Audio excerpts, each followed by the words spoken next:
Ooh boy.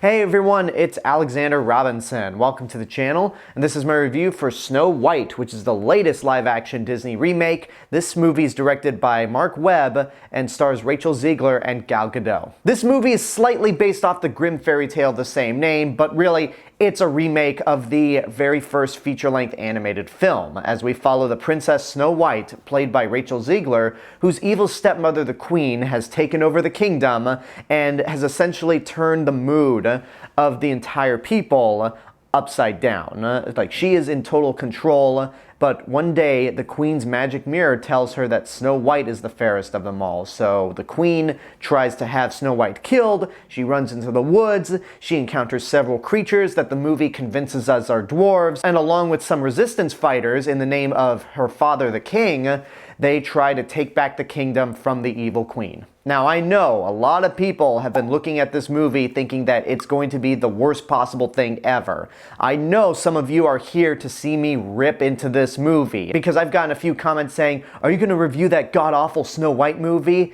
And look, I'm not that kind of person anymore. Like, maybe 10, 12 years ago, I would have gone on some tirade on how this is the worst thing in the world, but I'm not that person. This is going to be a fair review for Disney's Snow White, because I gotta be honest, I was not looking forward to this movie. I hate this trend of live-action Disney remakes, and in June, live-action DreamWorks remakes, oh god. But anyway, I looked at this movie thinking, it's not going to be good. And obviously the amount of controversies surrounding this movie didn't help, whether they were well warranted or have been overblown to the point where it's just absurd. So with this movie, I can honestly say it is not the worst live-action Disney remake. And the main reason I feel this way is because, unlike a lot of other Disney live-action remakes, this movie actually attempts some new things. When I was writing my written review on Tumblr, I popped in my Blu-ray for the original Snow White, and it's still a great movie. But rewatching that movie while writing my review for this new one made me realize something.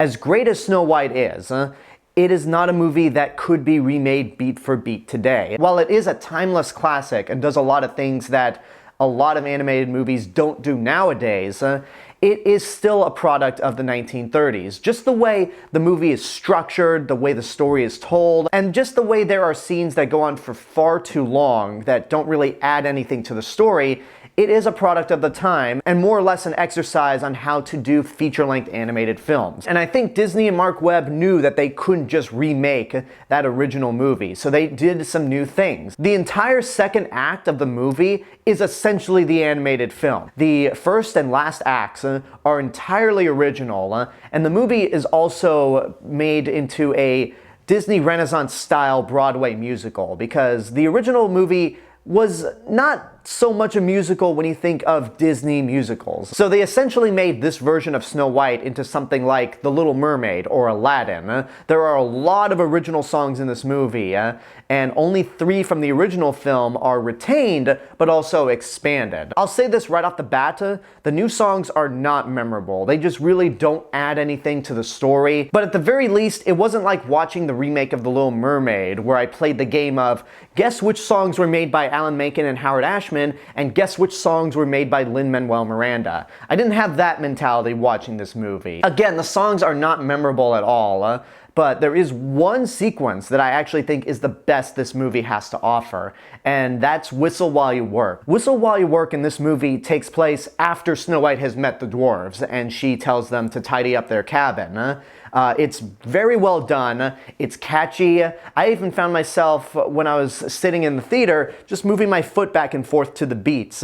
So that accounts for something. And it also helps that Rachel Zegler is an amazing singer. She really carries this entire sequence, and I gotta say, the entire movie. She is good as Snow White. I'm not gonna say she's amazing, which I'll elaborate on later, but she is at her best in this movie when she is doing scenes from the original animated movie, like the whistle while you work sequence. And in terms of the other actors, she pretty much acts circles around all of them. Now, this is the perfect transition into the stuff that I didn't like, because everything I just listed beforehand is the stuff that I either like or at the very least admire about this movie, because everything else is pretty bad.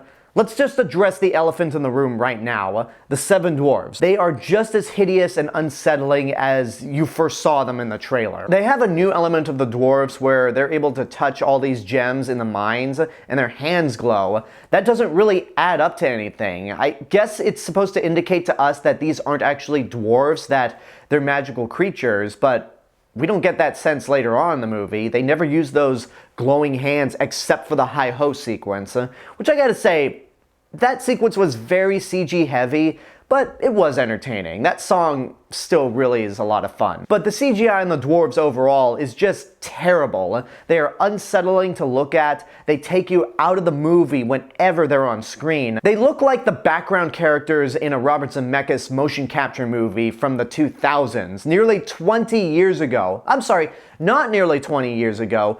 20 years ago exact, because the Polar Express came out 21 years ago. So the fact that these things look as hideous as they do in 2025 is inexcusable. It just makes you wonder, why didn't you hire real people to play the dwarves? I mean, we all saw The Lord of the Rings and The Hobbit. We know that this technology can be possible to make regular-sized people playing dwarves look smaller than the elves and humans and wizards.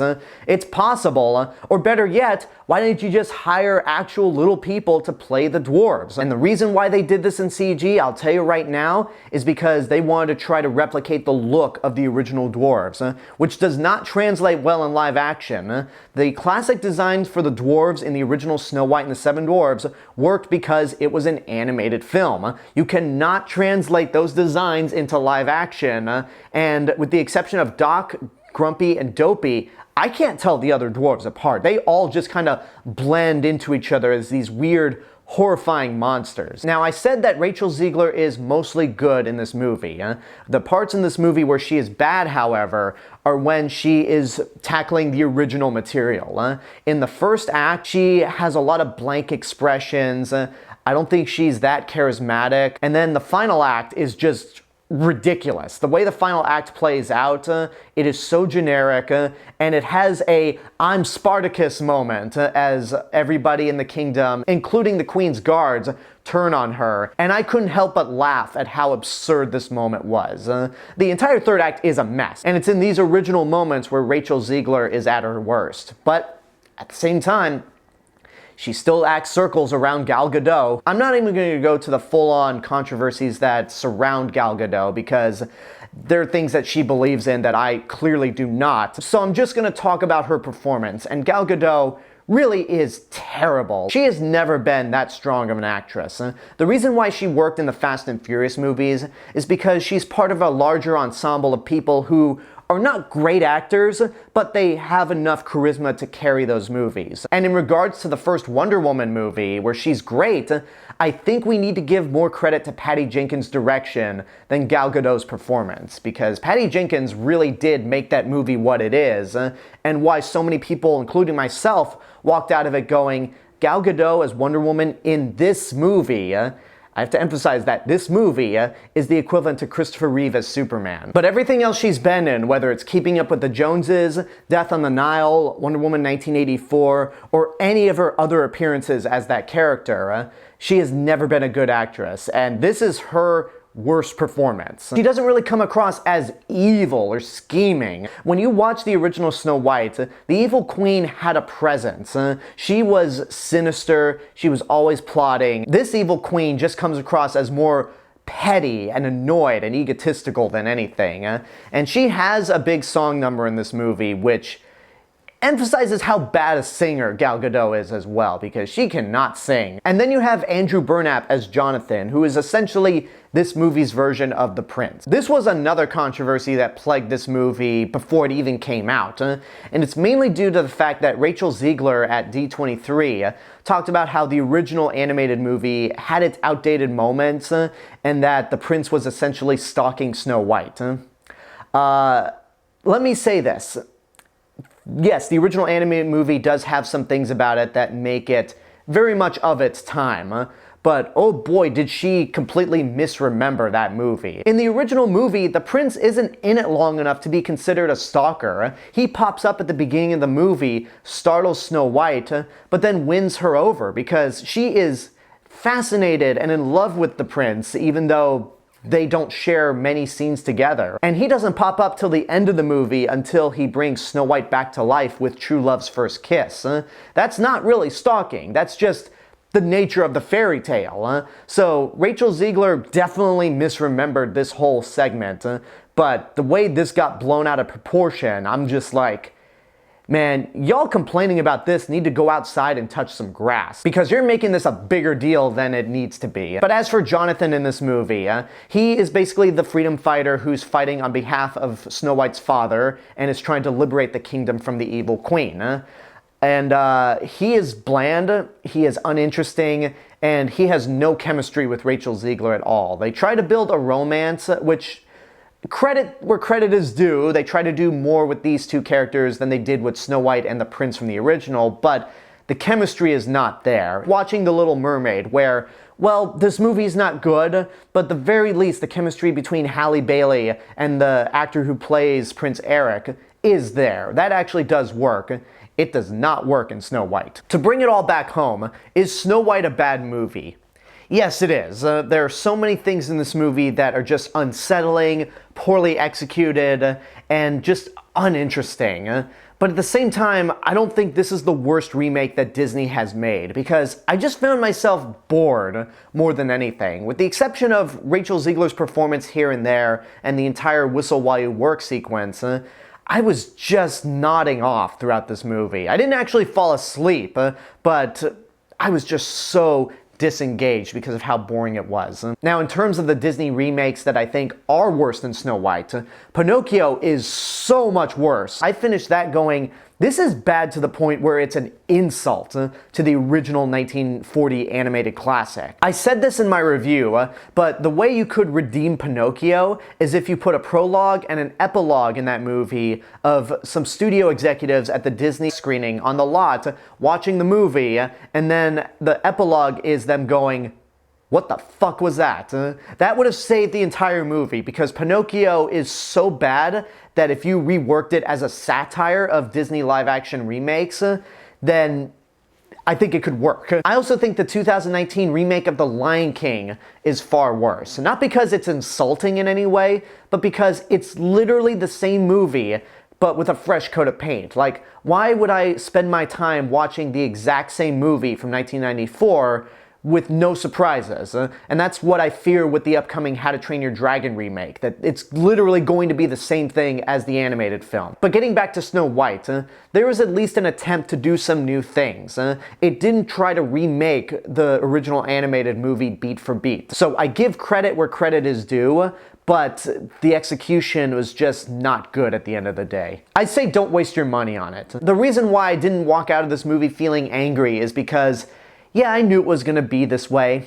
Like, I don't like this trend of Disney live-action remakes in general, so I just walked into the movie feeling unenthusiastic and walking out going, yeah, this is kind of what I expected it would be. But the way certain people are celebrating the failure of this movie is just flat out psychotic. I mean, how big a loser do you have to be to rant on this movie for months? Go into it paying money to see it, knowing that you're gonna hate it, and then walking out going, yeah, I hated it. Like, yeah, I paid money to see this. I wasn't excited for it, but I gave you guys a fair and honest review, and I told you some of the things I liked about it. So at the very least, I didn't find it to be as bad as I thought going into it. But some of these assholes out there, like the head of Geeks and Gamers, y'all need to get a life. Like, go touch some grass, go interact with people, because you're just flat out pathetic. I know after the Acolyte review, I said I wasn't going to mention any of these people again, but I had to because this whole group is just the most pathetic lot in the world. They are really wasting their breath on a movie that, at the end of the day, is just dull and another bland and uninspired Disney remake. And there you go, that's my review for Snow White. I hope you enjoyed it. I want to thank you guys so much for watching this video, and I want to give a special thank you to my subscribers and YouTube members right over here. You guys are the reason why this channel continues to grow every day, and if you want to help to financially support the channel, you can do so via YouTube memberships for as little as $1.99 a month. But until next time, I want to know what you guys think about Snow White. Whatever your opinions are, let me know in the comments below. Don't forget to like the video, subscribe to the channel, and hit the bell button to get notifications. If you want to find me elsewhere on the internet, you can find me on these social media platforms and my theme park and travel channel right here on YouTube. I'll see you guys in the next video, but until then, have a good day and take care of yourselves.